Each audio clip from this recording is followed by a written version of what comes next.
सावित्री 2 बेटों की माँ थी। उसे इस बात पर बड़ा घमंड था। वो मानती थी कि बेटे घर की शान होते हैं। ये ले सावित्री, मिठाई खा, मेरे यहाँ पोती पैदा हुई है। ये सुनते ही सावित्री मुंह बना के कहती है, अरे तू तो लुट गई, बर्बाद हो गई, तेरे यहाँ लड़की पैदा हो गई।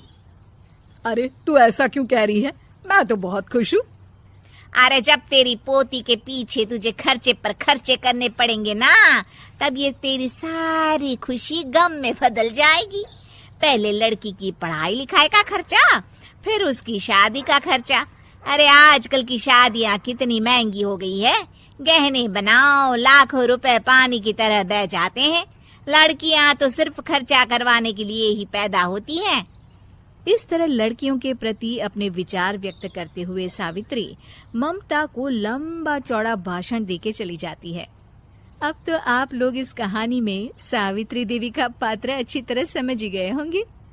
कुछ समय बाद सावित्री की बड़ी बहू भी एक लड़की को जन्म देती है। फिर क्या था, सावित्री पूरा आसमान सर पर उठा लेती है। हे भगवान, ये तू मुझसे किस जन्म का बदला ले रहा है?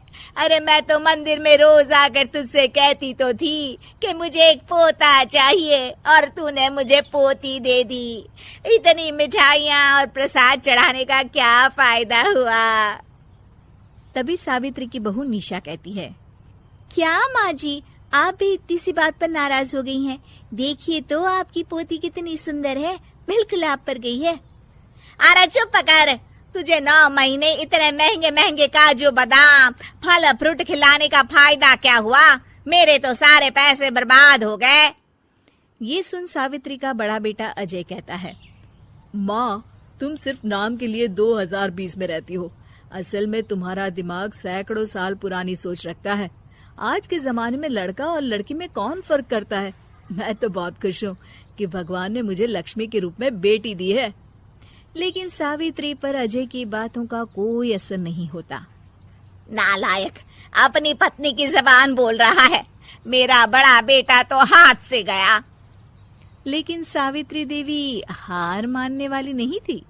वो पोते की चाह में अपने छोटे बेटे विजय की शादी करवा देती है। कुछ समय बाद आखिरकार वो दिन आ ही जाता है जब सावित्री की छोटी बहू गर्भवती हो जाती है।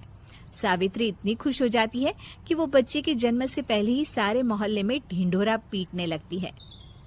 ये क्या सावित्री, तू तो पोते के जन्म से पहले ही मिठाई बांट रही है।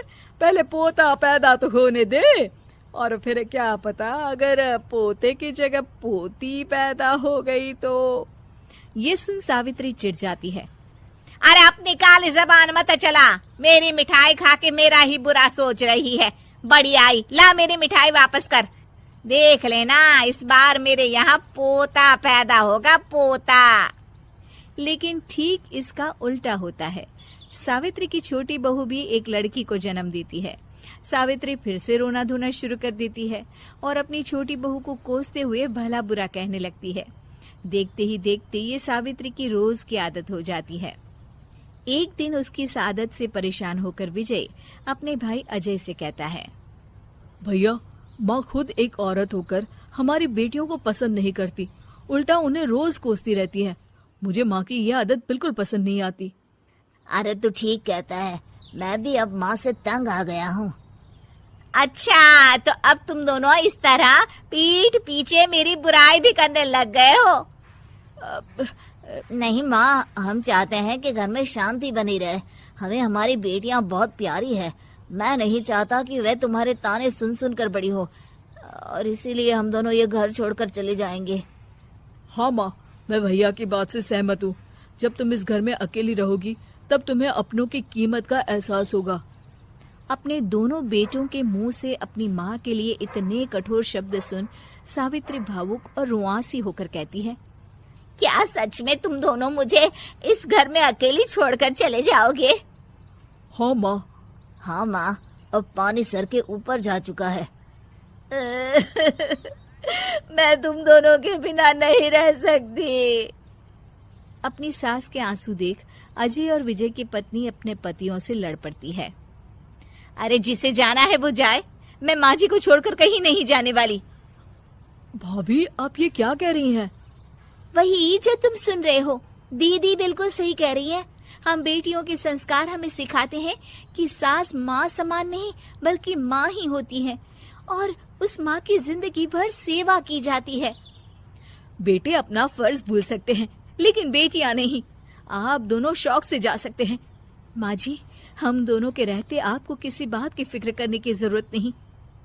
फिर क्या था, सावित्री के ऊपर छाए बेटों के घमंड के बादल उसकी बेटी स्वरूप बहुओं के तेज के आगे आंसू के रूप में परिवर्तित होकर सावित्री की आंखों से बहने लगते हैं और वो उन दोनों को गले लगा लेती है। मैं जिंदगी भर बेटियों को कोसती रही, लेकिन आज तुम दोनों को देख मुझे समझ आ गया कि बड़े अभागे होते हैं वो लोग जिनके घर बेटियां नहीं होती। सावित्री 2 बेटों की माँ थी। उसे इस बात पर बड़ा घमंड था। वो मानती थी कि बेटे घर की शान होते हैं। ये ले सावित्री, मिठाई खा, मेरे यहाँ पोती पैदा हुई है। ये सुनते ही सावित्री मुंह बना के कहती है, अरे तू तो लुट गई, बर्बाद हो गई, तेरे यहाँ लड़की पैदा हो गई। अरे तू ऐसा क्यों कह रही है? मैं तो बहुत खुश हूँ। अरे जब तेरी पोती के पीछे तुझे खर्चे पर खर्चे करने पड़ेंगे ना, तब ये तेरी सारी खुशी गम में बदल जाएगी। पहले लड़की की पढ़ाई लिखाई का खर्चा, फिर उसकी शादी का खर्चा। अरे आजकल की शादियाँ कितनी महंगी हो गई है। गहने बनाओ, लाखों रुपए पानी की तरह बह जाते हैं। लड़कियाँ तो सिर्फ खर्चा करवाने के लिए ही पैदा होती हैं। इस तरह लड़कियों के प्रति अपने विचार व्यक्त करते हुए सावित्री ममता को लंबा चौड़ा भाषण देके चली जाती है। अब तो आप लोग इस कहानी में सावित्री देवी का पात्र अच्छी तरह समझ ही गए होंगे। कुछ समय बाद सावित्री की बड़ी बहू भी एक लड़की को जन्म देती है। फिर क्या था, सावित्री पूरा आसमान सर पर उठा लेती है। हे भगवान, ये तू मुझसे किस जन्म का बदला ले रहा है? अरे मैं तो मंदिर में रोज आकर तुझसे कहती तो थी कि मुझे एक पोता चाहिए और तूने मुझे पोती दे दी। इतनी मिठाइयाँ और प्रसाद चढ़ाने का क्या फायदा हुआ? तभी सावित्री की बहू निशा कहती है, क्या माँ जी, आप भी इतनी सी बात पर नाराज हो गई हैं? देखिए तो आपकी पोती कितनी सुंदर है, बिल्कुल आप पर गई है। अरे चुप कर, तुझे 9 महीने इतने महंगे महंगे काजू बादाम फल फ्रूट खिलाने का फायदा क्या हुआ? मेरे तो सारे पैसे बर्बाद हो गए। ये सुन सावित्री का बड़ा बेटा अजय कहता है, माँ, तुम सिर्फ नाम के लिए 2020 में रहती हो। असल में तुम्हारा दिमाग सैकड़ों साल पुरानी सोच रखता है। आज के जमाने में लड़का और लड़की में कौन फर्क करता है? मैं तो बहुत खुश हूँ कि भगवान ने मुझे लक्ष्मी के रूप में बेटी दी है। लेकिन सावित्री पर अजय की बातों का कोई असर नहीं होता। नालायक, अपनी पत्नी की जबान बोल रहा है। मेरा बड़ा बेटा तो हाथ से गया। लेकिन सावित्री देवी हार मानने वाली नहीं थी। वो पोते की चाह में अपने छोटे बेटे विजय की शादी करवा देती है। कुछ समय बाद आखिरकार वो दिन आ ही जाता है जब सावित्री की छोटी बहू गर्भवती हो जाती है। सावित्री इतनी खुश हो जाती है कि वो बच्चे के जन्म से पहले ही सारे मोहल्ले में ढिंढोरा पीटने लगती है। ये क्या सावित्री, तू तो पोते के जन्म से पहले ही मिठाई बांट रही है। पहले पोता पैदा तो होने दे, और फिर क्या पता अगर पोते की जगह पोती पैदा हो गई तो। ये सुन सावित्री चिढ़ जाती है। अरे अपनी काली जबान मत चला, मेरी मिठाई खा के मेरा ही बुरा सोच रही है। बड़ी आई, ला मेरी मिठाई वापस कर। देख लेना, इस बार मेरे यहाँ पोता पैदा होगा, पोता। लेकिन ठीक इसका उल्टा होता है। सावित्री की छोटी बहू भी एक लड़की को जन्म देती है। सावित्री फिर से रोना धोना शुरू कर देती है और अपनी छोटी बहू को कोसते हुए भला बुरा कहने लगती है। देखते ही देखते ये सावित्री की रोज की आदत हो जाती है। एक दिन उसकी इस आदत से परेशान होकर विजय अपने भाई अजय से कहता है, भैया, माँ खुद एक औरत होकर हमारी बेटियों को पसंद नहीं करती, उल्टा उन्हें रोज कोसती रहती है।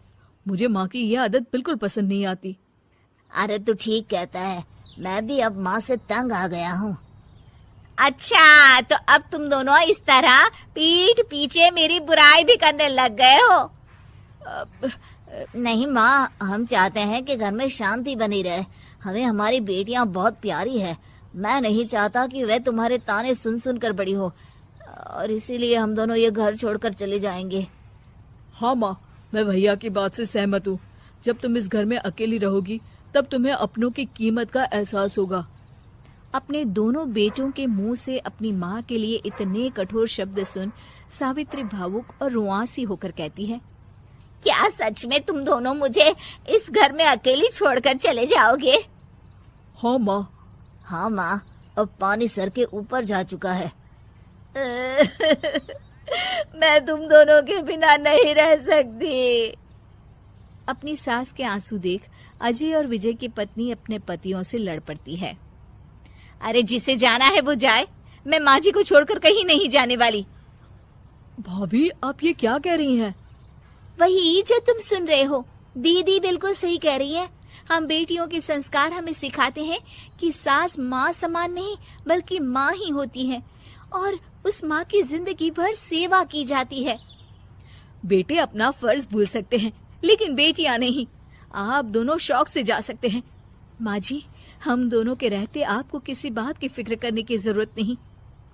फिर क्या था, सावित्री के ऊपर छाए बेटों के घमंड के बादल उसकी बेटी स्वरूप बहुओं के तेज के आगे आंसू के रूप में परिवर्तित होकर सावित्री की आंखों से बहने लगते हैं, और वो उन दोनों को गले लगा लेती है। मैं जिंदगी भर बेटियों को कोसती रही, लेकिन आज तुम दोनों को देख मुझे समझ आ गया कि बड़े अभागे होते हैं वो लोग जिनके घर बेटियां नहीं होती।